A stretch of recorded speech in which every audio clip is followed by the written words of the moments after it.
Assalomu alaykum. Bugun futbolning bugungi videosida Abduqodir Husanovning Manchester derbisida ishtirok etmaganining sabablarini ko'rib chiqamiz. Angliya chempionati 31-tur doirasida Manchester United o'z uyida o'zbekistonlik futbolchi Abduqodir Husanov to'p tepayotgan Manchester Cityni qabul qildi. Afsuski, bu o'yinda ham Husanov maydonga tushmadi. Assalom, o'zbekistonlik himoyachi Abduqodir Husanov o'tgan kubok o'yinida bir taym o'ynadi va zaxiraga olingandi. Lesterga qarshi bahsda esa qaydnomaga ham kiritilmadi.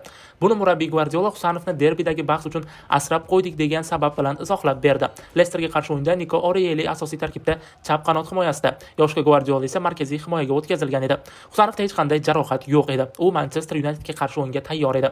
Har o'yinda bo'lgani kabi ushbu bahs oldidan bir nechta portallar o'zining taxminiy tarkiblarini e'lon qildi, biroq hech qaysi mashhur portalning asosiy tarkiblariga Husanov kiritilmadi.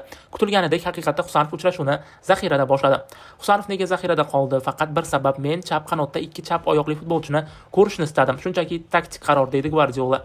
O'Reilly va Guardiola chapaqay o'yinchilar, demak urg'u chap qanotdan imkoniyatlar ko'proq yaratish bo'lgan. Biroz Manchester derbisi haqida ham bildirilgan fikrlarga to'xtalsak, MUning muammosi hujum tashkil qilinganda eng muhim pozitsiyada to'p Patrik Dorguning oyog'iga kelyapti. U esa 2 o'yindan beri juda yomon. Cityning muammosi unga faqat qanotlarni ochib qo'yishgan, markaz to'la, ammo faqat markazdan kirib borishga urinmoqda. Har ikki jamoaga ham jarima maydoniga kutilmaganda tezlikda yorib kiradigan yarim himoyachi kerak. Juda zerikarli futbol. Pep Guardiola boshchiligida Manchester City MU bilan o'yinlarda 9 marta yutqazgan. Bugun yutishi ham mumkin edi, lekin nazarimda bugungi City shu davrdagi eng kuchsizi edi, deb yozdi qahramon Aslanov.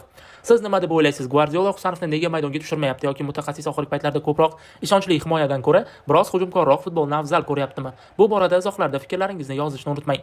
Hozirgi vaqtga kelib City APL turnir jadvalida 52 ochko bilan 5-o'rinda bormoqda. Jamoa keyingi o'yinini 12 aprel kuni chempionat 32-turi doirasida Crystal Palace ga qarshi o'tkazadi.